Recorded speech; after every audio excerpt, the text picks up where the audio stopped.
So I'm Chong. I'm a fourth year PhD student at the University of Oxford, and I'm super excited to be talking about Go explore complex 3D environments for automated reachability testing.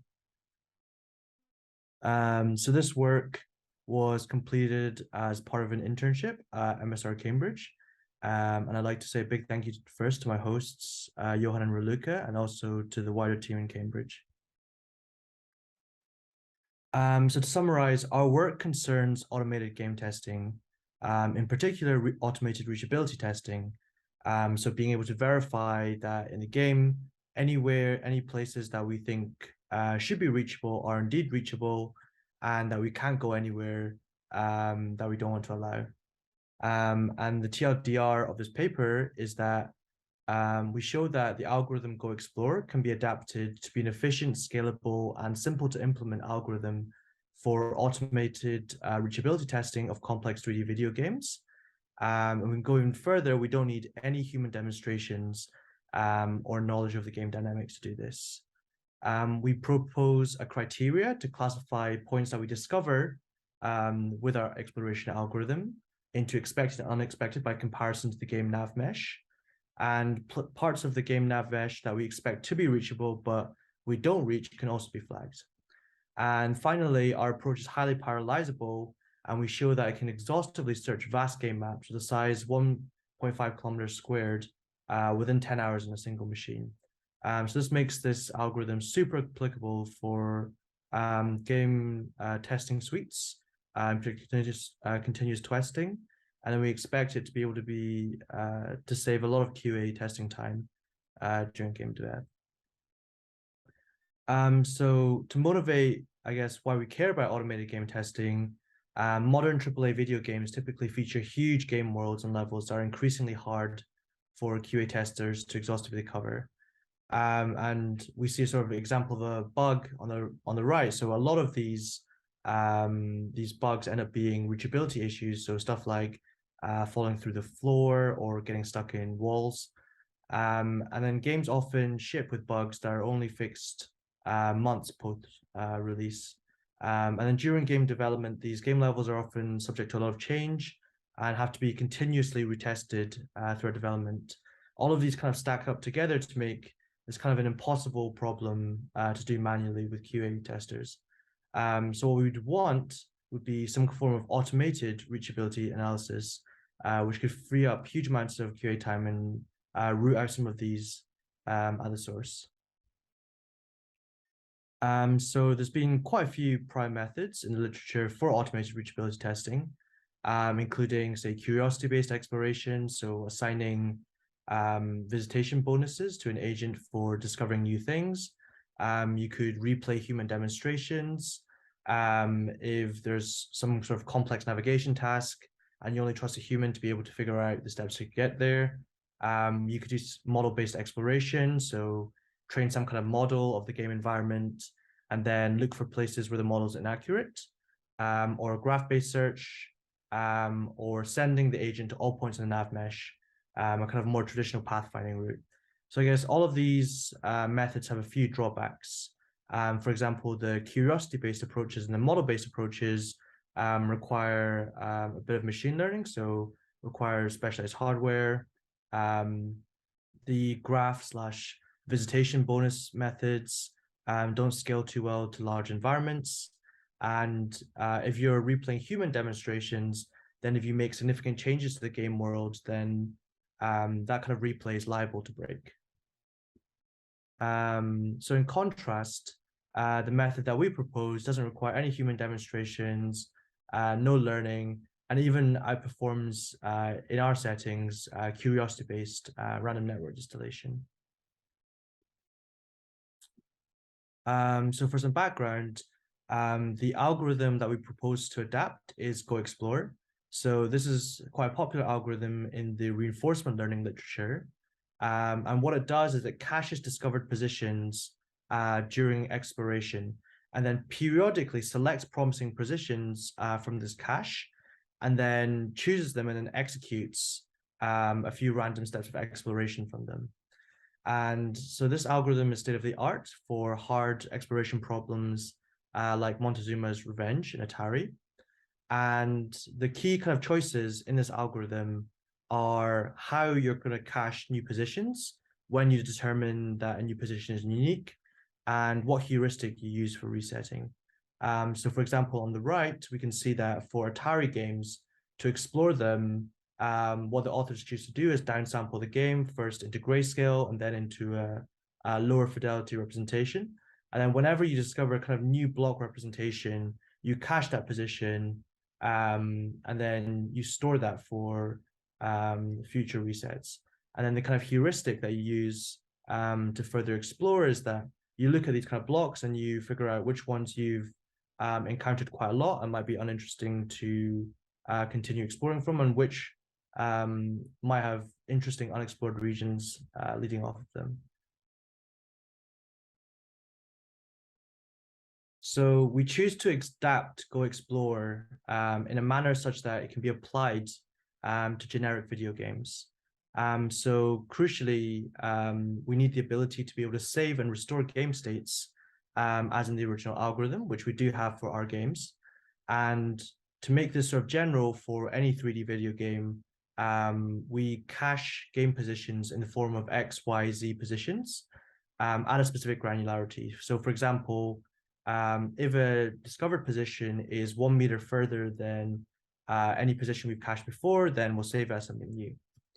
To explore the environment, we sample random actions. So surprisingly, this turns out to be an extremely powerful approach. And then to reset, we choose reset heuristics, either based on how often we've seen a given state, or we might additionally seek to be guided by the nav mesh to get hints for what might be promising unreached areas.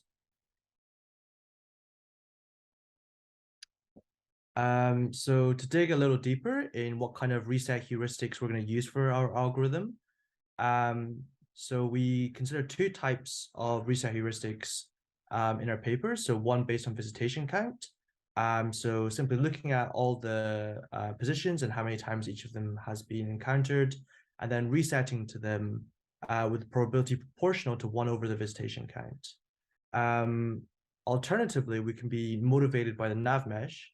So we'll sample goals from the nav mesh.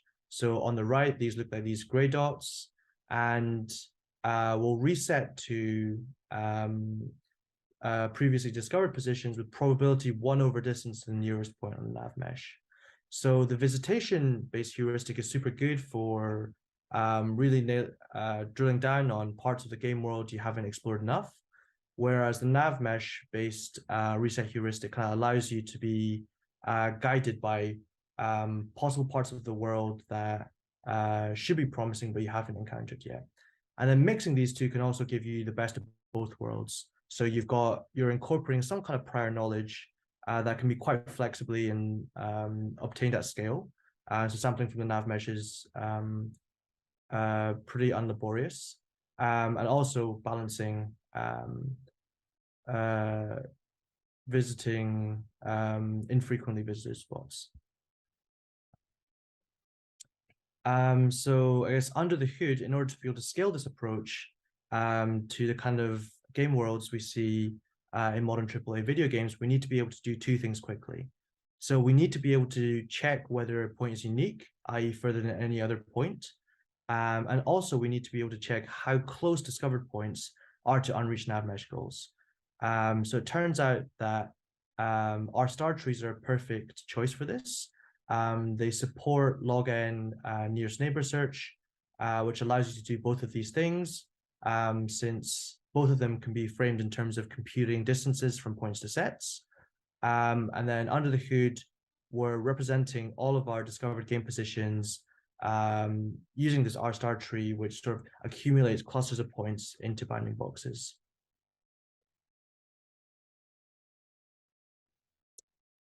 So for our empirical evaluation, we're going to compare Go Explore with a variety of reset heuristics, so the ones that we defined before, against random network distillation and also purely random exploration as a baseline.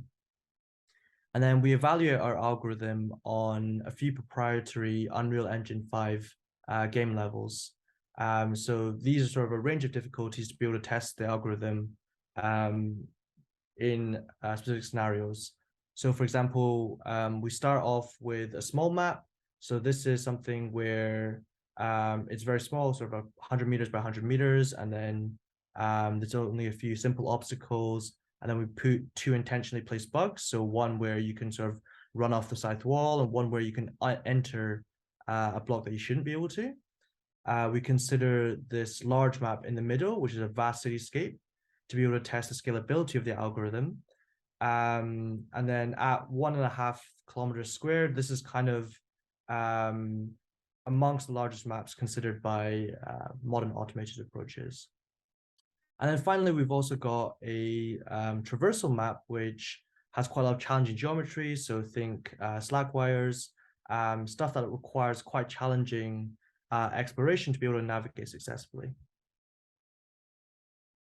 So we can see here, so we've got R&D and random in yellow and gray. And then we're measuring what percentage of these spawn nav mesh goals we hit, and then also the number of unique positions reached up to a granularity of 1 meter. So we can see that go explore with either of these, any of these reset heuristics, outperforms the baselines quite strongly. And if we sort of hone down into the difference between each of these reset heuristics, the visitation-based heuristics tend to do the best in terms of finding new positions quickly. The goal-based heuristic in green tends to find the goals most quickly. And then the red one that sort of trades off between the two is a super nice balance between the two. And then given a cache of discovered positions, we can then further classify these points that we find by comparing them to the nav mesh. So for all these nav mesh goals that we sample on the map, we can either label them as green for discovered or red for undiscovered.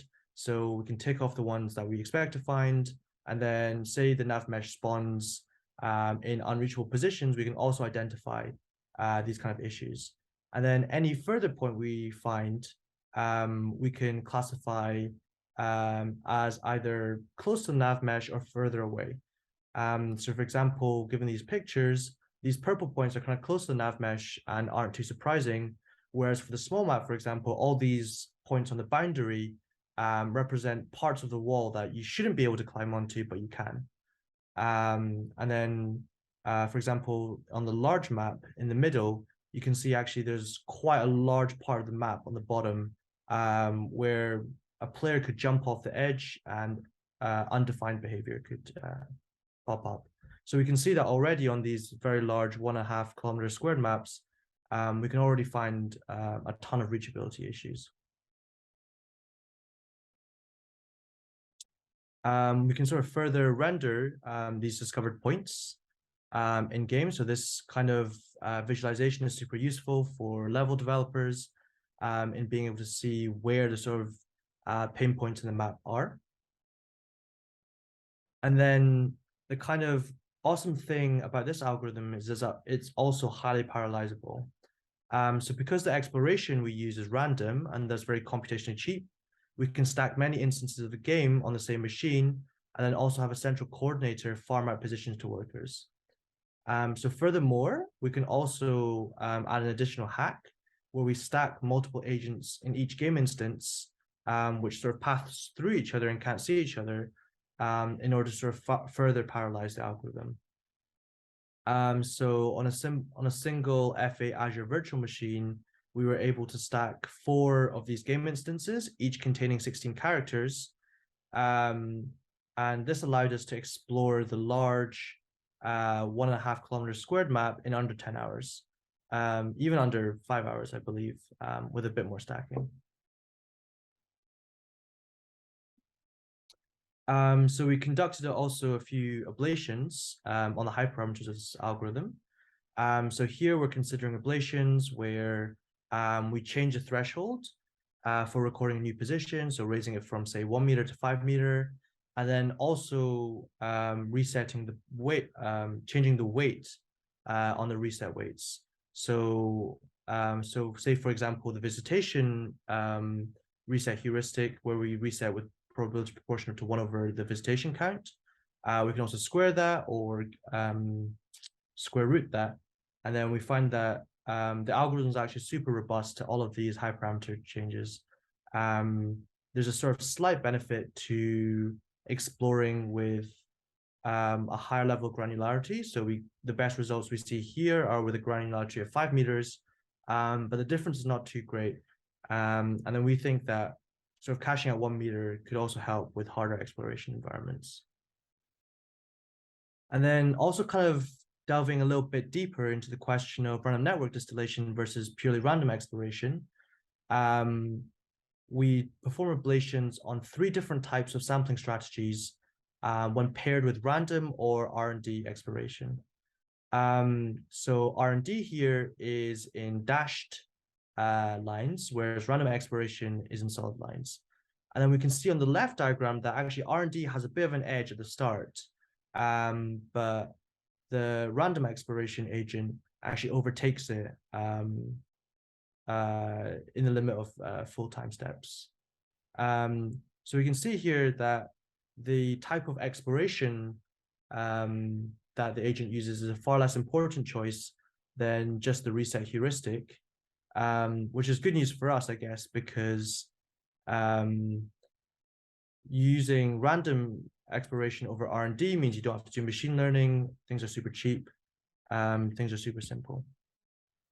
And then for the final slide, I guess, we can take a look at the original Go Explore paper to see why these kind of algorithms might outperform curiosity-based approaches such as R&D, in particular environments where there's sort of many branches and long routes for exploration. So this is sort of thought experiment conducted in the original Go Explore paper, where at the start, sort of intrinsic curiosity-based rewards are distributed evenly around the environment. And then this algorithm might consume this reward in purple. But say you've got sort of branching behavior and sort of long exploration paths, then your algorithm might choose to sort of pursue a different route. And then by the time it's explored the other paths, it's kind of forgotten how to explore the left side. Whereas an algorithm like Go Explore, because it caches every position that it finds and doesn't forget, kind of avoids this problem. But yeah, thanks for listening, and please let me know if there are any other questions.